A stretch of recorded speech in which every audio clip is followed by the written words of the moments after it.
Hello friends, नमस्कार। Welcome back my channel tyre teacher job. मैं प्रियंका स्वागत करती हूँ आप सभी का आपके अपने चैनल टायर टीचर जॉब में। दोस्तों, आज हम बीएड द्वितीय वर्ष प्रथम प्रश्न पत्र शिक्षण के सिद्धांत एवं विधियाँ पढ़ेंगे और ये है आपका लेक्चर नंबर 60। तो दोस्तों, यहाँ पर पढ़ने से पहले हम आपको ये बताना चाहते हैं कि आपका 4th पेपर जनसंख्या शिक्षा एवं पर्यावरण शिक्षा का यूपीएच पूरा कंप्लीट हो गया है, जिसकी लिंक हम आपको डिस्क्रिप्शन में दे देंगे। और साथ ही अगर आपने हिस्ट्री टीचिंग ले रखा है तो आपकी हिस्ट्री की भी क्लासेस यहाँ पर अवेलेबल हैं, तो आप चैनल पर जा कर के भी पढ़ाई कर सकते हैं। और साथ ही अगर आप टेलीग्राम चैनल बीएड क्लासेस के नाम से जो है उससे पे भी जाकर आप देख सकते हैं, ये सारे लिंक वहाँ पर भी आपको मिल जाएंगे। तो चलिए देखते हैं, क्वेश्चन है यहाँ पर, ब्रेन स्टॉर्मिंग पद्धति की विवेचना कीजिए। ये आपके डीडी यूनिवर्सिटी 2018 में पूछा हुआ क्वेश्चन है। उत्तर देखते हैं, मस्तिष्क उद्वेलन पद्धति या ब्रेन या ब्रूने स्टॉर्मिंग पद्धति। यहाँ पे लिखा ब्रूने नहीं बल्कि ब्रेन स्टॉर्मिंग पद्धति होगी। तो दोस्तों यहाँ पर चलते हैं। मस्तिष्क उद्वेलन पद्धति का स्वरूप पूर्ण रूप से लोकतांत्रिक है। इसका अभिप्राय मस्तिष्क उद्वेलन करना या विचारों को इस प्रकार प्रकट करना कि उस विचार से वस्तु, व्यक्ति, प्रक्रिया या संप्रत्यय के बारे में अनगिनत विचार एक साथ अनायास ही उसका औचित्य, अनौचित्य, अच्छाई, बुराई की परवाह किए बिना मस्तिष्क पटल पर उभर जाएं। तो दोस्तों यहाँ पर हम देखें, मस्तिष्क उद्वेलन एक तरह से अलग अलग तरह के एक ही पर्टिकुलर वस्तु के या व्यक्ति के बारे में अलग अलग तरह के विचार आना बिना अच्छाई बुराई की परवाह किए बिना, इससे मस्तिष्क उद्वेलन पद्धति के अंतर्गत आता है। दूसरे शब्दों में इसकी धारणा यह है कि एक व्यक्ति की अपेक्षा उनका समूह अधिक विचार दे सकता है। तो दोस्तों यहाँ पर समूह के माध्यम से विचारों का आदान प्रदान होगा, विचार व्यक्त करेंगे किसी भी पर्टिकुलर टॉपिक पे। इस संबंध में ओसबर्न का कथन उल्लेखनीय है कि उनके अनुसार मस्तिष्क अवयव का उपयोग किसी परिस्थिति विशेष या समस्या समाधान के संदर्भ में समूह के सदस्यों के विचार जानने हेतु इस प्रकार किया जा सकता है।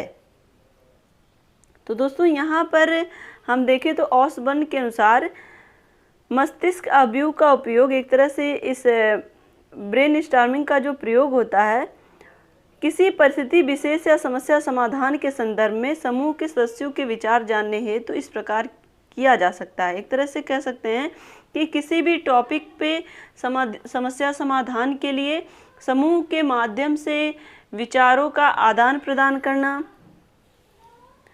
या विचारों को जानना कि उन्हें बिना रोक टोक के जो भी विचार या समाधान उनके मस्तिष्क में उस समय मंडरा रहे हों उनको व्यक्त करने की पूरी स्वतंत्रता तथा इच्छित अवसर प्रदान किए जाएं। तो दोस्तों, एक समूह के माध्यम से किसी भी टॉपिक पे जो समस्याएं हैं उस समस्या के समाधान के लिए समूह के जो भी व्यक्ति हैं वो अपने विचारों को निष्पक्ष रूप से रखें और उन विचारों में जो भी समस्या समाधान निकल कर आए उसे माना जाए। एक तरह से ये होता है ब्रेन स्टॉर्मिंग। और सबको पूरी स्वतंत्रता रहे, इच्छित अवसर प्रदान किए जाएं सबको, जिससे वो अपने विचारों को स्वतंत्र रूप से रख सकें। तो इस शिक्षण प्रविधि का प्रारूप समस्या केंद्रित होता है। प्रारूप क्या होता है? समस्या केंद्रित होता है। इस शिक्षण समूह का जो निर्माण होता है वो एक तरह से समस्या समाधान के लिए ही होता है। इसमें छात्रों को समस्याएं दे दी जाती हैं और उनसे कहा जाता है कि समस्या पर वाद विवाद करें और जो विचार उनके मस्तिष्क में आए उनको प्रस्तुत करने का प्रयास करें। तो यहाँ पर समस्याएं छात्रों के सम्मुख रखी जाती हैं। तो दोस्तों यहाँ पे क्या होता है, मेनली छात्रों को एक तरह से तर्क का, उनके अंदर तर्क शक्ति का विकास होता है। साथ ही वो किसी समस्या को किस तरह से सॉल्व करते हैं ये उनकी अपनी जो तर्क शक्ति है उसके माध्यम से, अपने विचारों के माध्यम से इसका भी उन्हें बोध होता है और वो अपने विचारों को, अपने मस्तिष्क के में आने वाले जो भी विचार हैं उसको किस तरह से व्यक्त करते हैं या किस तरह से प्रस्तुत करते हैं वो इसका प्रयास करते हैं। कोई आवश्यक नहीं है कि वे जो विचार प्रस्तुत किए जाएं वे सभी सार्थक हो। इस प्रकार समूह को प्रेरित और प्रोत्साहित किया जाता है। तो दोस्तों एक तरह से यहाँ पर हर छात्र को ये प्रोत्साहित किया जाता है शिक्षक के माध्यम से, क्योंकि शिक्षक ही समूह का नेता होता है तो उसके माध्यम से ये प्रोत्साहित किया जाता है कि जो आपके मन में आए वो आपको बोलना है। यहाँ पर आपको अच्छाई बुराई या फिर कोई ज़रूरी नहीं है कि जो आप बोल रहे हैं वो बिल्कुल सही है, लेकिन आप बोलिए। एक तरह से उनको प्रोत्साहित किया जाता है बोलने के लिए, तथा वह समस्या का संश्लेषण, विश्लेषण तथा मूल्यांकन करता है। अब हम देखते हैं मस्तिष्क उद्वेलन या ब्रेन स्टॉर्मिंग अवयव का उपयोग कैसे होता है। मस्तिष्क उद्वेलन अवयव का आधार शैक्षिक तथा मनोवैज्ञानिक दोनों है। इसका प्रारंभ छात्रों का एक छोटा सा समूह बनाकर किया जाता है। तो दोस्तों यहाँ पर हम देखें, इसका जो आधार है वो शैक्षिक और मनोवैज्ञानिक दोनों है। यहाँ पर छात्रों का जो शैक्षिक ज्ञान है वो भी बढ़ेगा, साथ ही मनोवैज्ञानिक जो तर्क शक्ति है वो भी बढ़ेगी। तो यहाँ पर समूह बनाकर इसका प्रारंभ होता है। समूह के नेता की हैसियत से शिक्षक समूह के सभी सदस्यों को प्रस्तुत समस्या के समाधान के संदर्भ में अपने अपने विचार प्रस्तुत करने को कहता है। तो दोस्तों यहाँ पर जो शिक्षक है वो एक समूह का नेता के रूप में है, एक तरह से वो निर्देशक के रूप में है। तो वो छात्रों को अपने अपने विचार प्रस्तुत करने के लिए कहता है और उसके लिए विचार प्रस्तुत करने के लिए छात्रों को प्रेरित और प्रोत्साहित भी किया जाता है। इस संबंध भावात्मक इसका संबंध भावात्मक पक्ष के निम्न तथा उच्च स्तर के सदस्यों से है। इसको ज्ञानात्मक पक्ष के उच्च स्तर के उद्देश्यों की प्राप्ति के लिए भी उपयोग में लाया जाता है। तो दोस्तों यहाँ पर भावात्मक पक्ष निम्न तथा उच्च स्तर के उद्देश्यों की पूर्ति के लिए, साथ ही ज्ञानात्मक पक्ष के उच्च स्तर के उद्देश्यों की पूर्ति के लिए भी इसका प्रयोग किया जाता है। यह अवयव छात्रों में अच्छे विचारों के विकसित करने में सहायता करती है। तो दोस्तों यहाँ पर हम देखें, ये जो विधि है, एक तरह से ये जो अवयव है, इसमें क्या होता है कि छात्रों में एक तरह से अच्छे विचारों का विकास होता है। इस अवयव के मूल्यांकन के लिए सृजनात्मक परीक्षाएं अधिक उपयोगी एवं सार्थक होती हैं। सृजनात्मक परीक्षाएं अधिक उपयोगी और सार्थक होती हैं और इसका उपयोग शिक्षण परिस्थितियों में सृजनात्मक परिस्थितियों क्षमताओं के विकास के लिए भी किया जाता है। तो दोस्तों यहाँ पर हम देखें, इसका उपयोग सृजनात्मक और परिस्थितियों में जो भी क्षमताएं होती हैं, किस तरह से छात्र अपने अंदर क्षमताओं का विकास करे, इसके लिए भी इस तरह का उपयोग किया जाता है। तो दोस्तों अगर हम बात करें जब हम किसी भी भाषा को सीखते हैं तो भाषा में भी तो यही होता है कि जैसे आपने इंग्लिश स्पीकिंग किया तो उसमें भी आपको ग्रुप डिस्कशन कराया जाता है। तो वो सब चीज़ें इसीलिए होती हैं जिससे आपका जो विचार है वो किसी भी एक टॉपिक पे आप अपने तरफ से कितनी चीज़ें आप ऐड कर सकते हो या कितनी चीज़ें आप बोल सकते हो, आपके अपने विचार क्या हैं। एक तरह से जिस तरह से ग्रुप डिस्कशन होता है, सेम ऐसे ही ब्रेन स्टॉर्मिंग पद्धति होती है जिसमें छात्रों के सृजनात्मकता की तरफ ध्यान दिया जाता है, छात्रों में व्यक्तित्व का विकास हो, साथ ही छात्रों में विचारों की सार्थकता का विकास हो। तो ये सारी चीज़ें होती हैं। अब हम देखते हैं मस्तिष्क उद्वेलन या ब्रेन स्टॉर्मिंग के गुण या विशेषताएं। तो गुण और विशेषताएं हम देखते हैं। इसकी गुण और विशेषताएं निम्नलिखित हैं।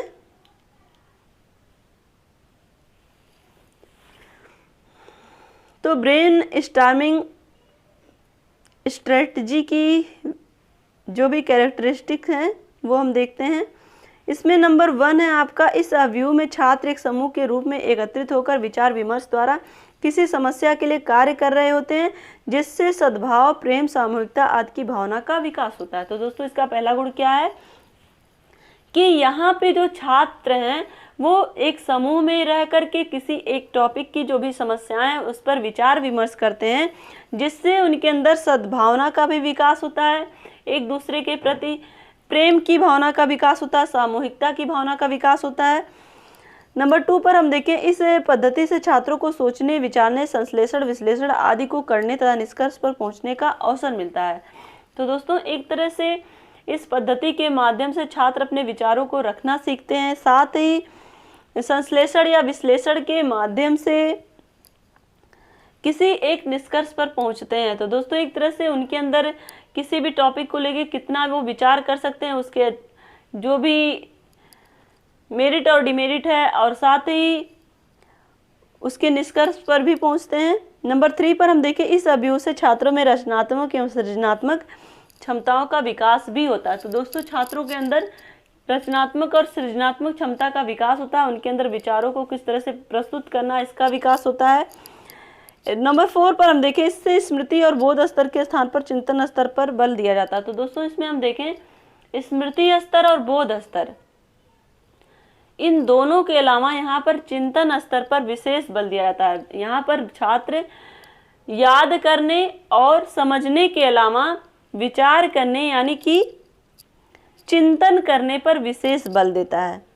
एक तरह से छात्र अपनी चिंतन शक्ति का इसमें विकास करते हैं, किसी भी टॉपिक पे वो कितना सोच सकते हैं, कितना समझ सकते हैं।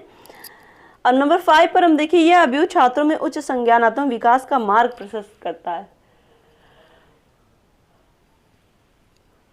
तो दोस्तों यहाँ पर जो ये पद्धति है, छात्रों में उच्च संज्ञानात्मक, उनके अंदर जो ज्ञान किसी भी टॉपिक को लेकर के वो कितना सोच सकते हैं, कितना ज़्यादा समझ सकते हैं, कितना ज़्यादा अपना विचार प्रकट कर सकते हैं, इस तरह से उनके अंदर संज्ञानात्मक मार्ग प्रशस्त होता है कि वो अपनी चीज़ों को कैसे प्रकट कर सकते हैं। नंबर 6 पर हम देखें, इस अवयव से छात्रों में सक्रियता बढ़ती है। एक तरह से छात्रों में सक्रियता बढ़ती है, छात्र एक तरह से रुचि लेते हैं क्योंकि वहाँ पर वो कुछ अपने चिंतन के माध्यम से करके सीखने की कोशिश करते हैं या विचार करके सीखने की कोशिश करते हैं। अब हम देखते हैं ब्रेन उद्वेलन या एक तरह से कह सकते हैं मस्तिष्क उद्वेलन या ब्रेन स्टॉर्मिंग अवयव के दोष या सीमाएं क्या क्या हैं। मस्तिष्क उद्वेलन या ब्रेन स्टॉर्मिंग अवयव के दोष एवं सीमाएं निम्नलिखित हैं। इस अवयव में किसी भी समस्या के समाधान पर दिए गए विचार में काफ़ी विषमताएं देखने को मिलती हैं, जिससे शिक्षण अधिगम उद्देश्य में बाधा आती है। तो दोस्तों यहाँ पर हम देखें इसके जो सीमाएं और दोष हैं, तो इसमें क्या हुआ, पहला पॉइंट कि इस अवयव में किसी एक समस्या समाधान में दिए गए जो विचार होते हैं उनमें काफ़ी विषमताएं होती हैं, अलग अलग विचार, लोगों के अलग अलग मत होते हैं, जिसकी वजह से अधिगम का जो उद्देश्य है उसमें बाधा उत्पन्न होती है। क्योंकि जब शिक्षक कोई शिक्षण कार्य करता है तो उसमें उसका एक उद्देश्य होता है, लेकिन यहाँ पर जब बालक स्वयं से कुछ करने की कोशिश कर रहे हैं तो उनके अपने विचार अलग अलग हैं, तो विषमताएं हैं जिसमें, और वो उनके उद्देश्य अलग अलग हो जाते हैं, तो जिससे कुछ न कुछ समस्याएं उत्पन्न होती हैं। नंबर 2 पर हम देखें, इस पद्धति में दिए गए समस्या का समाधान करने के लिए समूह के सभी सदस्य एक जैसी रुचि दिखाएं, ऐसा संभव नहीं है। तो दोस्तों यहाँ पर हम देखें जो टॉपिक, जिस टॉपिक पर समस्याएं आ रही हैं, जिस टॉपिक पर समस्या समाधान के लिए विचार विमर्श हो रहा है, वहाँ पर हम देखें जो भी छात्र हैं वो छात्र का जो समूह है जो डिस्कस कार्य कर रहा है, तो डिस्कशन में कोई ये ज़रूरी नहीं है कि सारे लोगों का विचार एक जैसा हो, सारे लोगों की रुचि एक जैसी हो, तो ये सब संभव नहीं हो पाता है कि एक जैसे विचार सबके हों। नंबर 3 पर हम देखें, कभी कभी इसी अवयव में समूह किसी उचित निष्कर्ष पर पहुंचने में सक्षम सिद्ध नहीं होता। तो दोस्तों यहाँ पर कभी कभी जो विचार की विषमताएं हैं, विचारों में मतभेद होता है, तो इस वजह से लोग एक निश्चित उद्देश्य पर नहीं पहुंच पाते हैं। इस तरह से उनका जो भी उद्देश्य होता है उसको पहुंचने में वो सक्षम नहीं हो पाते। नंबर 4 पर हम देखें, इस अवयव में संज्ञानात्मक एवं भावनात्मक उद्देश्यों की प्राप्ति हेतु उचित अवसर न मिलने की संभावना रहती है। तो दोस्तों एक तरह से उचित अवसर नहीं मिल पाता जिस तरह से अवसर मिलना चाहिए। सब अपने अपने ही पक्ष को ज़्यादा महत्वपूर्ण मानते हैं। नंबर 5 पॉइंट पर हम देखें, इस पद्धति में समूह चर्चा के दौरान समूह के सदस्य आपसी विचारों के मतभेद के कारण आपस में उलझ जाते हैं। तो एक तरह से हर कोई अपने पक्ष को रखता है, तो इस यहाँ पर हमें ये देखने को मिलता है कि आपस में लोग उलझ जाते हैं, आपस में एक दूसरे के विचार को ज़्यादा सार्थक, ज़्यादा सटीक मानते हैं, तो कहीं ना कहीं विचारों में मतभेद उत्पन्न होता है। तो इस तरह से ब्रेन स्टॉर्मिंग की कुछ विशेषताएं थी, कुछ उनकी गुण थे और कुछ उनकी सीमा और कुछ दोष थे। तो दोस्तों आशा करती हूँ कि ये वीडियो आपको अच्छा लगा होगा। अगर अच्छा लगा है तो एक लाइक करिएगा, अपने दोस्तों के साथ शेयर करिएगा। अगर आप चैनल पर नए हैं तो प्लीज़ चैनल को सब्सक्राइब करके बेल आइकन बटन को जरूर प्रेस कर लीजिएगा, जिससे हमारे सभी वीडियोज़ की नोटिफिकेशन आपको मिल सके। साथ ही इसी तरह से आप अपनी मेहनत जारी रखिए, अपना ध्यान रखिए, अपनों का ध्यान रखिए, अपने आसपास सफाई रखिए। और हमसे जुड़ने के लिए थैंक यू सो मच। जय हिंद।